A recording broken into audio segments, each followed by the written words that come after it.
Hi friends. இப்போ வந்துட்டு நம்ம டீ வந்துட்டு டெய்லி வந்துட்டு குடிப்போம். டீ குடிக்காதவங்க வந்துட்டு இருக்கவே முடியாது.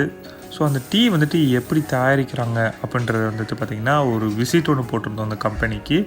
ஸோ அந்த வீடியோ தான் இது. ஸோ கண்டிப்பாக கடைசி வரைக்கும் பாருங்கள். உங்களுக்கே வந்துட்டு ஆச்சரியமாக இருக்கும். நம்ம குடிக்கிற அந்த டீ தூள் வந்து தயாரிக்கிறதுக்கு இவ்வளோ விஷயங்கள் பண்ண வேண்டியது இருக்கா அப்படின்றது உங்களுக்கு புரியும். ஸோ நம்ம இந்த டீ தூள்னு இல்லைங்க, எந்த ஒரு ப்ராடக்டாக இருந்தாலுமே அதோட ஒவ்வொரு விஷயமும் ரொம்ப பெரிய விஷயமா இருக்கும். சின்ன சின்ன மைன்யூட்டாக எல்லா விஷயமும் பண்ணி தான் நம்ம கைக்கு வந்து சேருது. ஸோ இந்த இலையெல்லாம் வந்துட்டு அந்த எஸ்டேட்லேருந்து பறிப்பாங்க. ஸோ பறிச்சுட்டு அதை வந்துட்டு இந்த மாதிரி கிரேட் வாரியாக தனித்தனியாக ஒரு மெத்தையில் வந்துட்டு போடுவாங்க. இது பேர் மெத்தைன்னு சொல்கிறாங்க.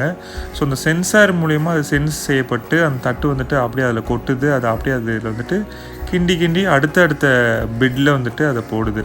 ஸோ இது ஒவ்வொன்றுக்கும் மூவ் ஆகும்போது உங்களுக்கு ஒவ்வொரு பதமாக வந்துட்டு மாறும். ஸோ இந்த பிளேட் வந்துட்டு எல்லா இடத்துலேருந்தும் வரும். ஸோ ஒவ்வொரு இடத்துலேருந்து அதை அள்ளிட்டு வந்துட்டு அப்படியே ரன்வேயில் வந்துட்டு ஒவ்வொரு பெட்லேயும் வந்துட்டு ஒவ்வொரு கிரேட் வாரியாக அப்படியே போட்டே வருவாங்க. ஸோ இது வந்துட்டு உங்களுக்கு இந்த மாதிரி மெஷினரி ஐட்டமில் வந்துட்டு போட்டு ஒவ்வொன்றா பண்ணி தான் உங்களுக்கு கையில் வந்துட்டு டீ தூளாக வருது அப்படின்றத மறந்துடாதீங்க. ஸோ ஒவ்வொரு ப்ராசஸாக அப்படியே நம்ம பார்க்கலாம்.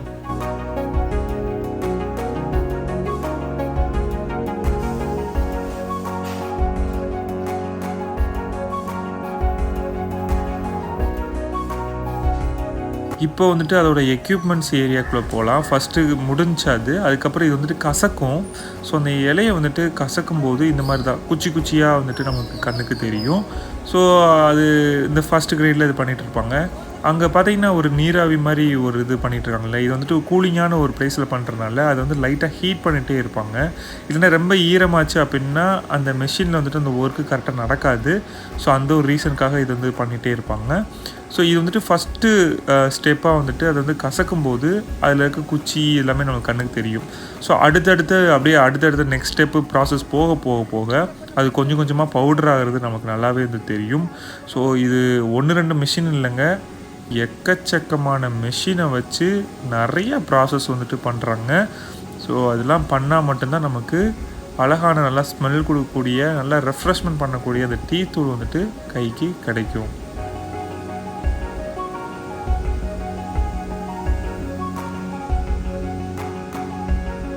இங்கே பார்த்தீங்கன்னா உங்களுக்கு தெரியும் எவ்வளோ பெரிய கிரைண்டர் மிஷின். அதில் தான் வந்துட்டு அது ரோல் ஆகி அப்படியே வந்துட்டு அந்த ட்ரே மூலயமா அப்படியே மேலே போகும். மேலே போயிட்டு இதில் கொட்டின உடனே இது வந்துட்டு அப்படியே கொஞ்சமாக அதை வந்துட்டு பரப்பி விடும். ஒரு சின்ன ஒரு கம்பி மாதிரி ஒரு அமைப்பு வந்துட்டு அதை அப்படியே கிண்டி விடுறது பார்த்திங்கன்னா தெரியும். ஸோ இதில் வந்துட்டு நிறையா மனிதர்கள் வந்துட்டு யூஸ் பண்ணல, மெஷின் ஐட்டமே வந்துட்டு உங்களுக்கு முக்கால்வாசி ஒர்க்கை வந்து பண்ணி கொடுத்துருது.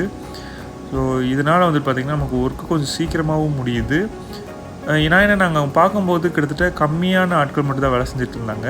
கிட்டத்தட்ட மெஷினே வந்துட்டு எல்லாமே பண்ணிடுது. இதான் பார்த்திங்கன்னா அடுத்த கட்டமாக வந்துட்டு ஒரு பவுடராக மாதிரி வந்துருச்சு. ஸோ இது அப்படியே பார்த்திங்கன்னா கிரேட் வாரியாக வந்துட்டு ஒவ்வொரு ட்ரேலையும் தனித்தனியாக வந்துட்டு இருக்கும். ஸோ இன்னுமுமே வந்துட்டு இது நிறையா ப்ராசஸ் வந்துட்டு பண்ண வேண்டியது இருக்குது அப்படின்ற இதை வந்துட்டு அங்கே இருக்கிற ஒருத்தர் சொன்னார். ஸோ இதை வந்துட்டு கலர் வந்துட்டு பார்த்திங்கன்னா உங்களுக்கு டிஃப்ரெண்ட் தெரியும். ஃபஸ்ட்டு வந்துட்டு கொஞ்சம் க்ரீனிஷாக இருக்கும், அப்புறம் வந்துட்டு கொஞ்சம் ப்ரௌனிஷாக இருக்கும். ஸோ இதை வந்துட்டு இந்த மாதிரி ப்ராசஸ் பண்ணதுக்கு அப்புறம் இது செம்ம ஹீட்டாக வந்துட்டு இருக்கும். ப்ராசஸ் பண்ணதுக்கு அப்புறம் தான் நம்மளுக்கு அந்த கலர் சேஞ்ச் ஆகி ஒரு மாதிரியான ப்ரௌனிஷ் கலராக வரும். இந்த விறகுலாம் வந்து பார்த்திங்கன்னா அதை ஹீட் பண்ணுறதுக்கு யூஸ் பண்ணுவாங்க.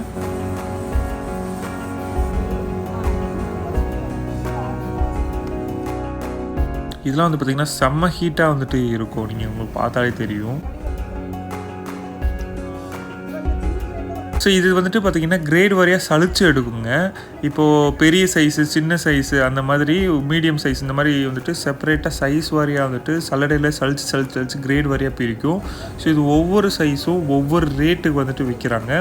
ஒவ்வொரு சைஸும் வந்துட்டு பார்த்திங்கன்னா ஒவ்வொரு டேஸ்ட் வந்து கொடுக்குன்னு சொல்கிறாங்க.